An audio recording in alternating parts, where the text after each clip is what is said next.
There's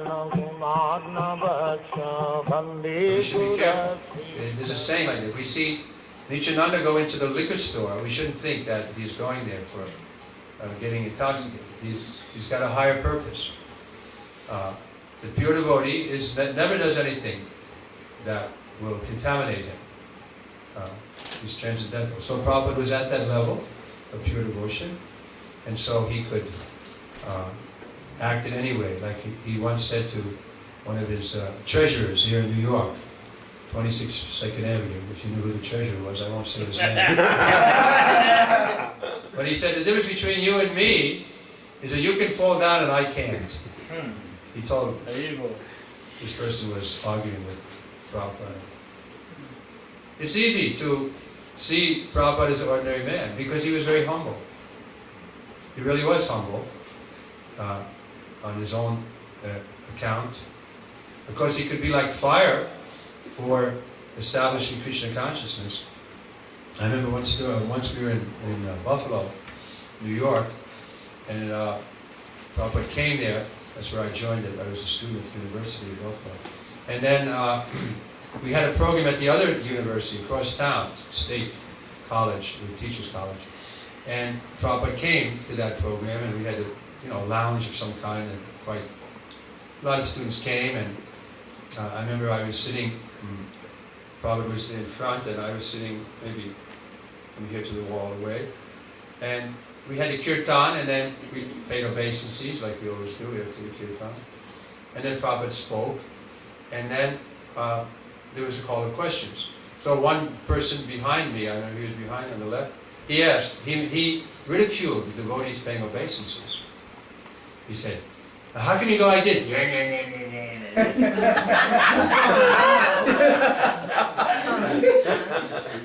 And I looked at Prabhupada and said, how's Prabhupada going to react to this? But Prabhupada was just like fire. Just like fire. I can't even remember exactly what he said, but I felt a bolt of energy come flying over my shoulder and hit this boy. It was like, it was like an awesome experience. And the boy was just kind of like shocked. He couldn't be, because Prabhupada was so humble, you think, oh, he's just an old man. What's he going to do? But he had so much potency, he just fired into this guy. And then the next day, we were way on the other side of town. The next day we had a small temple there. And I looked across the street, the same guy is there, across the street. And he's afraid to come into the temple. He's kind of looking, what the hell would hit me last night? And you'll be happy to know that he became the famous Kushakarta. Wow. Kushakarta, who became a Sanskrit scholar and translated so many books and recently left his body. But Prabhupada just, bam, and picked him up. And he became a full-on devotee. For years he was serving. So my point is that we can't understand the mentality of the devotee. We'll think that he's just an ordinary person. But he's not an ordinary person. He can pick up someone just like that. He's saved so many of us. Right? Although he looked, I remember when I first came to the first program, there was an acquaintance I had there. He also came, and afterwards we were comparing notes, and I said, wow, that was far out, that person, that Swamiji I was appreciating. And he said, oh, he's a nice old man. That's how he saw it. People would see Prabhupada just like when Krishna came into the arena, everybody saw him according to their own mentality. Somebody saw him as a fool, somebody saw him as the most beautiful boy, somebody saw him as a relative, somebody saw him as a super soul, according to their own position. So Prabhupada was like that. He moved in this world, but people would think, oh, he's just a nice guy or something. And some people didn't like him. So we can understand what kind of mentality they had. But really he was a very kind-hearted person. That was the thing that most struck me, is that Prabhupada was so kind-hearted. I mean, he was easily to approach, and he really was extraordinary. I remember on the same line, in the early days, when Prabhupada, first time he came to Buffalo, I was a student there. That same time, when he chastised You should grab him. So even before that, when he first came, the first day he came, of course, I had heard of Prabhupada, and I had met him even in New York, but I still, I wasn't completely, this was in April '69, I wasn't completely sure, who is this person? Everybody's giving him so much glorification and worshiping him, and because, we were brought up in this culture where you don't worship any human being, right? Nobody worships a human being. You're supposed to worship God. So when I saw they were worshiping Prabhupada and bowing down, I said, this is something strange, So when he came there, he was staying in a small house near the temple, Indian man, just Lala. And I came, for darshan, others were there. And Prabhupada was just across, not very far, about where you are. And I was against the wall.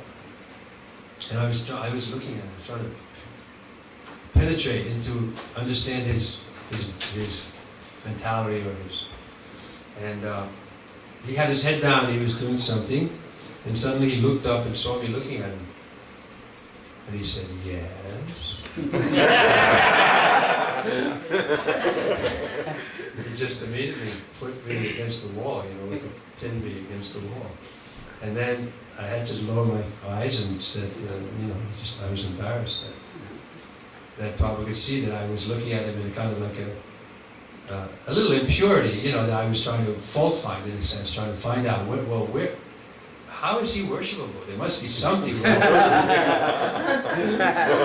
But he could see that. He could read your mind very easily. Just in one moment he could read your mind. I remember another time, I came in front of Prabhupada, this was in London, maybe 6 months later, and Prabhupada had sent me there, and I was a senior brahmachari at the time, so Mukunda gave me the service of giving Prabhupada a massage, which was really a sweet service. For a few months there, Prabhupada was there. So one day I came to give a massage, but Prabhupada was doing some correspondence, he wasn't ready, so I was just waiting, and I was chanting japa while I was waiting, and I was chanting. And then suddenly Prabhupada looked up and said, you listen when you chant Hare Krishna? So immediately, of course, I became defensive. We're so good at defending ourselves. And I thought to myself, of course I'm listening, otherwise why am I doing it? I was formulating a defense in my mind. And Prabhupada read my mind. Just read my mind. He said, I know you listen.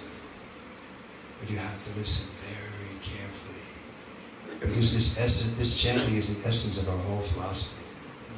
That's what he said to me. So that was a good instruction, huh?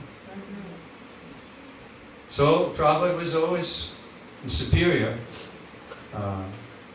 He would chide us and bring us along, but we always felt that he's such a kind-hearted, such a well-wisher, that even when he did chastise, and sometimes he chastised me even stronger than that. That's nothing. I mean, sometimes he really blasted me. But I never felt resentful. I never felt that, why is he saying that? I always, as soon as he did it, I realized, yes, he's right. Look at me. I'm such a rascal. And it wasn't false humility on my side either. I was a rascal. That was just the reality.